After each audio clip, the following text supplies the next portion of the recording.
오늘 아침은 창세기 20장에서 22장의 말씀을 우리 자신의 영혼의 양식으로 먹고 마시며 기도로 하나님 아버지와 교제하시는 경건 생활을 하십니다. 오늘 창세기 말씀의 핵심 내용은 아브라함이 이삭을 제물로 드리는 내용인데요.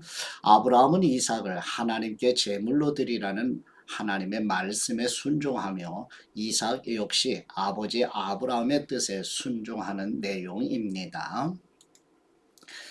우리는 구약 성경 39권을 역사서, 시가서, 예언서로 구분해서 묵상하는데 역사서의 첫 번째 성경 창세기 말씀을 묵상하고 있습니다. 지도를 보시게 되면 가운데 굵은 글씨로 부엘세바가 보이지요. 아브라함이 아비멜렉과 언약을 맺은 곳을 일곱 우물 곧 언약의 우물이라는 뜻의 부엘세바라 하고 평화를 의미하는 에셀 나무를 심으며 여기에서 여호와 하나님의 이름을 부르는 내용의 지역입니다. 부엘세바 기억하시면 좋겠습니다. 이제 본문으로 나아가도록 하지요. 첫 번째 창세기 20장 1절에서 18절 말씀의 내용은 아브라함이 남방의 가데스와 술 사이에 그랄로 이주하여 그랄 왕 아비멜렉에게 아내 사라를 자신의 누이라고 거짓말을 하여 위험에 직면한 아비멜렉이 아브라함의 간구로 구조되는 내용입니다. 창세기 20장 1절 말씀, 아브라함이 거기에서 네겝으로 이동해 가데스와 술 사이에 거주했습니다. 그리고 다시 그랄로 가서 잠시 머물러 살았습니다. 아브라함은 자기 아내 사라에 대해서 그녀는 내 여동생이라고 말했습니다. 그러자 그랄 왕 아비멜렉이 사람을 보내 사라를 데려갔습니다. 그날 밤 하나님께서 아비멜렉의 꿈속에서 나타나 말씀하셨습니다. 너는 이제 뇌가 되려온 그 여자 때문에 죽게 될 것이다. 그녀는 남편이 있는 몸이다. 아비멜렉은 아직 그녀를 가까이 하지 않았으므로 그가 말했습니다. 내 주님, 주님께서는 죄 없는 백성도 멸하시려 하십니까? 그가 제게 그녀는 내 여동생이라고 했고 그 여자도 역시 그는 내 오빠라고 하지 않았습니까? 저는 온전한 마음과 깨끗한 손으로 이 일을 했습니다. 하나님께서 꿈속에서 또 그에게 말씀하셨습니다. 나 역시 내가 온전한 마음으로 이 일을 했다는 것을 안다. 내가 내게 죄짓지 않도록 내가 너를 막은 것이다. 그 때문에 내가 너로 하여금 그녀를 건드리지 못하게 한 것이다. 이제 그 사람의 아내를 돌려주어라. 그는 예언자니 그가 너를 위해 기도해주면 뇌가 살 것이다. 그러나 만약 뇌가 그녀를 돌려주지 않으면 너와 뇌에 속한 사람이 다 죽게 될 것이다. 다음날 아침 일찍 아비멜렉은 자기 신하들을 모두 소집해 그들에게 이 모든 일들을 다 말해 주었습니다. 그들은 매우 두려워했습니다. 그리고 아비멜렉이 아브라함을 불러 말했습니다. 네가 우리에게 어찌 이럴 수 있느냐? 내가 무슨 잘못을 했기에 네가 나와 내 왕국에 이렇게 엄청난 죄를 불러들였느냐? 너는 내게 해서는 안 될 짓을 했다. 그리고 아비멜렉은 다시 아브라함에게 말했습니다. 도대체 무슨 까닭으로 이런 짓을 했느냐?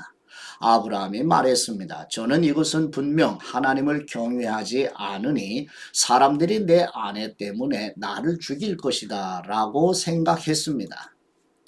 그리고 사실 그녀는 제 여동생입니다. 제 어머니의 딸은 아니지만 제 아버지의 딸인데 제 아내가 된 것입니다. 하나님께서 저를 제 아버지 집에서 떠나 보내실 때 제가 그녀에게 말하기를 당신이 내게 베풀어 줄 호의는 이것이요. 우리가 어디를 가든지 당신은 그는 내 오빠라고 해 주시오라고 했습니다. 아비멜렉이 아브라함에게 양과 소와 남종들과 여종들을 주고 그의 아내 사라도 그에게 돌려주며 말했습니다. 보아라, 내 땅이 네 앞에 있으니 네가 살고 싶은 데 가서 살도록 하여라. 그리고 아비멜렉은 사라에게 말했습니다. 내가 네 오빠에게 은 1000개를 준다. 이것이 너와 함께한 모든 사람들 앞에서 네가 당한 일에 대한 보상이 될 것이다. 이 모든 일에서 네가 잘못이 없다는 것을 모두가 알게 될 것이다. 아브라함이 하나님께 기도했더니 하나님께서 아비멜렉과 그의 아내와 그의 여종들을 고치셨습니다. 그래서 그들이 아이를 가질 수 있게 됐습니다. 여호와께서 아브라함의 아내 사라 때문에 아비멜렉 집안의 모든 태를 그동안 닫으셨던 것입니다. 아멘. 두 번째 창세기 21장 1절에서 7절 말씀의 내용은 하나님께서 아브라함과 사라에게 약속하신 지 25년이 지나서 아브라함이 100세, 사라가 90세가 되어 이삭이 태어나게 되며 이삭이 태어난 지 8일 만에 하나님의 말씀대로 할례를 행하는 내용입니다. 창세기 21장 1절 말씀 여호와께서 말씀하신 대로 사라를 돌보셨고 여호와께서 말씀하신 그대로 사라에게 이루어 주셔서 사라가 임신했습니다. 그리고 하나님께서 아브라함에게 약속하신 바로 그때 늙은 아브라함과 사라 사이에서 아들이 태어났습니다. 아브라함은 자기에게 태어난 아들 곧 사라가 자기에게 낳아준 아들을 이삭이라고 이름 지었습니다. 하나님께서 자기에게 명령하신 대로 아브라함은 자기 아들 이삭이 태어난 지 8일 만에 그에게 할례를 베풀었습니다. 아들 이삭이 태어났을 때 아브라함의 나이는 100세였습니다. 사라가 말했습니다. 하나님께서 나로 웃게 하시니 이 소식을 듣는 사람이 다 나와 함께 웃을 것이다. 그녀가 말했습니다. 사라가 자식들에게 젖을 먹일 것이라고 누이가 아브라함에게 말할 수 있었겠는가? 누가 아브라함에게 말할 수 있었겠는가? 그러나 내가 늙은 아브라함에게 아들을 낳아 주었도다. 아멘. 세 번째 창세기 21장 8절에서 21절 말씀의 내용은 아브라함과 사라의 가정에서 하갈과 아들 이스마엘이 떠나는 내용입니다. 창세기 21장 8절 말씀 그 아이가 자라 젖을 뗐습니다. 이삭이 젖대던 날 아브라함은 큰 잔치를 베풀었습니다. 그런데 사라가 보니 아브라함과 이집트 여인 하갈 사이에서 태어난 아들이 이삭을 놀리고 있었습니다. 사라가 아브라함에게 말했습니다. 저 여종과 그 아들을 내쫓아 버리세요. 저 여종의 아들은 결코 제 아들 이삭과 함께 상속을 받을 수 없습니다. 아브라함은 그 아들도 자기 아들이기 때문에 무척 괴로웠습니다. 하나님께서 아브라함에게 말씀하셨습니다. 그 아이와 네 여종에 대해 괴로워하지 마라. 사라가 네게 뭐라고 하든 그 말을 들어라. 이삭을 통해 난 사람이라야 네 자손이라고 불릴 것이다. 그러나 내가 네 여종의 아들도 한 나라를 이루게 하겠다. 그 또한 네 자손이기 때문이다. 다음날 아침 일찍 아브라함은 음식과 물이 담긴 가죽 부대를 가져다 하갈의 어깨에 메어주고 아이와 함께 떠나보냈습니다. 그녀는 길을 떠나 부엘세바 광야에서 방황했습니다. 가죽 부대의 물이 다 떨어지자 하갈은 아이를 덤불 아래 두고 화살이 날아갈 거리만큼 떨어진 곳에 가서 마주보고 주저앉았습니다. 그녀는 이 아이가 죽는 것을 차마 지켜볼 수가 없구나 라고 말하며 아이를 마주보고 앉아 큰 소리로 울었습니다. 하나님께서 그 아이가 우는 소리를 들으셨습니다. 하나님의 천사가 하늘에서 하갈을 불러 말했습니다. 하갈아, 네게 무슨 일이 있느냐? 하나님께서 저기 있는 아이의 소리를 들으셨으니 두려워하지 마라. 이제 일어나 가서 저 아이를 일으켜 그 손을 잡아라. 내가 그로 큰 나라를 이루게 하겠다. 하나님께서 하갈의 눈을 밝게 하시니 그녀가 샘 하나를 발견했습니다. 그녀가 가서 가죽 부대에 물을 채워 아이에게 마시게 했습니다. 하나님께서 그 아이와 함께 계시는 가운데 그는 자라났습니다. 그는 광야에서 살면서 활 쏘는 사람이 됐습니다. 그는 바란 광야에서 살았습니다. 그의 어머니가 그를 위해 이집트 여자를 그의 아내로 맞아들였습니다. 아멘. 네 번째 창세기 21장 22절에서 34절 말씀의 내용은 아브라함이 아비멜렉과 언약을 맺은 곳에 일곱 우물 곧 언약의 우물이란 뜻의 부엘세바라 하고 평화를 의미하는 에셀 나무를 심었으며 여호와 하나님의 이름을 부르는 내용입니다. 창세기 21장 22절 말씀 그때 아비멜렉과 그의 군대 사령관 비골이 아브라함에게 말했습니다. 그대가 하는 모든 일에 하나님께서 그대와 함께 하십니다. 그러니 그대가 이제 나나 내 자식이나 내 자손들을 속이지 않겠다고 여기 하나님 앞에서 내게 맹세하십시오. 내가 그대에게 친절을 베푼 것처럼 그대도 내게 또 그대가 이방 사람으로 살고 있는 이 땅에 호의를 베푸시기 바랍니다. 아브라함이 말했습니다. 제가 맹세합니다. 그러고 나서 아브라함은 아비멜렉의 종들이 빼앗은 우물에 대해 항의했습니다. 그러자 아비멜렉이 말했습니다. 누가 이렇게 했는지 나는 모릅니다. 당신도 내게 이 일에 대해 지금까지 말해주지 않았습니다.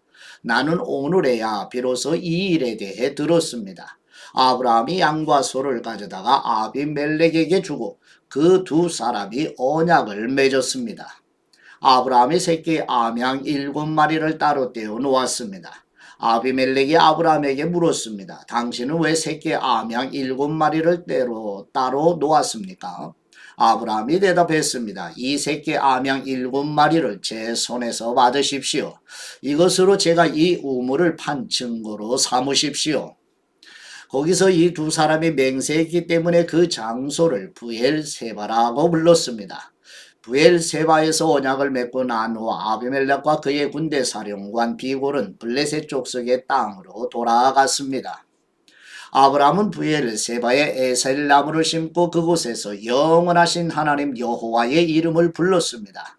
아브라함은 블레셋 족속의 땅에서 오래 머물러 살았습니다. 아멘. 다섯 번째 창세기 22장 1절에서 19절 말씀의 내용은 아브라함이 장차 성전이 세워지게 되는 모리아 산에서 하나님의 약속의 말씀을 믿으며 하나님께서 죽은 사람 가운데서 다시 살리실 것을 믿음으로 이삭을 번제물로 드리자 여호와 하나님께서 수풀에 걸린 순양을 예비하셔서 이삭을 대신하여 번제를 드리라고 말씀하시고 아브라함은 제물을 드린 곳을 하나님께서 예비하셨다는 여호와 이레라 부르며 장차 우리의 구속을 위하여 예수 그리스도로 예비하시는 하나님의 은혜를 전하는 내용입니다. 창세기 22장 1절 말씀 이런 일이 있은 후 하나님께서 아브라함을 시험하셨습니다. 하나님께서 아브라함에게 말씀하셨습니다. 아브라함아 그가 대답했습니다. 예 제가 여기 있습니다. 여호와께서 말씀하셨습니다. 네 아들 네가 사랑하는 네 외아들 이삭을 데리고 모리아 땅으로 가서 내가 네게 지시하는 산에서 그를 번제물로 바쳐라. 아브라함이 다음날 아침 일찍 일어나 나귀의 안장을 얹고 하인 두 사람과 그 아들 이삭을 준비시켰습니다. 번제에 쓸 나무를 준비한 후 하나님께서 지시한 곳을 향해 떠났습니다. 3일째 되던 날 아브라함이 눈을 들어 그곳을 멀리 바라보았습니다. 그가 하인들에게 말했습니다. 너희는 나귀를 데리고 여기 있으라. 나와 아이는 저기 가서 경배한 다음 너희에게 함께 돌아오겠다. 아브라함이 번제에 쓸 나무를 자기 아들 이삭의 등에 지웠습니다. 자기는 불과 칼을 들고 둘이 함께 걸어갔습니다. 이삭이 자기 아버지 아브라함에게 말을 걸었습니다. 아버지, 아브라함이 대답했습니다. 왜 그러느냐 내 아들아. 이삭이 말했습니다. 불과 나무는 여기 있는데 번제로 드릴 양은 어디 있나요? 아브라함이 대답했습니다. 내 아들아 번제로 드릴 양은 하나님께서 친히 준비하실 것이다. 두 사람은 함께 계속 길을 갔습니다. 그들이 하나님께서 말씀해 주신 곳에 이르자 아브라함이 그곳에 제단을 쌓고 나무들을 잘 쌓아 올렸습니다. 그런 다음 자기 아들 이삭을 묶고 제단 위에 쌓아놓은 나무 위에 눕혔습니다. 아브라함이 손에 칼을 들고 아들을 죽이려고 했습니다. 그때 여호와의 천사가 하늘에서 아브라함을 불렀습니다. 아브라함아, 아브라함아. 그가 대답했습니다. 제가 여기 있습니다. 천사가 말했습니다. 그 아이에게 손대지 마라. 그에게 아무것도 하지 마라. 네가 네 아들 곧 네 외아들까지도 내게 아끼지 않았으니 이제 네가 하나님을 경유하는 것을 내가 알았노라. 아브라함이 눈을 들어보니 순양 한 마리가 덤불에 뿔이 걸려 있었습니다. 아브라함은 가서 그 양을 잡아 자기 아들 대신 번제물로 드렸습니다. 그리고 아브라함은 그곳을 여호와 이레라고 불렀습니다. 그래서 오늘날까지도 사람들이 여호와의 산에서 준비될 것이다 라는 말을 합니다. 여호와의 천사가 하늘에서 두 번째로 아브라함을 불러 말했습니다. 여호와의 말씀이다. 내가 나를 두고 맹세한다. 네가 이렇게 네 아들 곧 네 외아들을 아끼지 않았으니 내가 반드시 네게 복을 주고 반드시 네 자손을 하늘의 별처럼 바닷가의 모래처럼 많아지게 하겠다. 네 자손이 원수들의 성문을 차지할 것이다. 내가 내 말에 순종했으므로 네 자손을 통해 이 땅의 모든 민족들이 복을 받을 것이다. 아브라함이 자기 하인들에게로 돌아갔습니다. 그리고 그들이 일어나 다 함께 부엘세바로 갔습니다. 아브라함은 부엘세바에서 살았습니다. 아멘. 여섯 번째 창세기 22장 20절에서 24절 말씀의 내용은 아브라함의 아들 이삭이 장차 결혼하게 되는 리브가의 선조인 나홀의 가문을 소개하는 내용입니다. 창세기 22장 20절 말씀. 이 일이 있은 후 아브라함에게 이런 말이 들렸습니다. 밀가가 그대의 동생 나홀에게 아들들을 낳았습니다. 맏아들 우스와 그 동생 부스와 아람의 아버지인 그무엘과 게셋과 하소와 빌다스와 이들랍과 부두엘이 그들입니다. 부두엘이 리브가를 낳았습니다. 밀가가 아브라함의 동생 나홀에게 8 아들을 낳았습니다. 그의 첩의 이름은 르우마였습니다. 그녀도 데바와 가함과 다하스와 마가를 낳았습니다. 아멘. 아버지께 받은 말씀으로 아버지께 감사 기도 드리십니다. 여호와 이레 예비하시는 우리의 하나님 아버지, 아브라함이 믿음으로 이삭을 번제물로 드릴 때 하나님께서 예비하신 숯불에 걸린 순양을 이삭을 대신하여 제물로 드리게 하신 것처럼 우리를 대신하여 속죄제물과 화목제물이 되신 예수 그리스도를 보게 하여 주옵소서. 우리를 대신하여 대속제물로 죽으시고 부활하신 우리 주 예수 그리스도의 이름으로 기도드립니다. 아멘.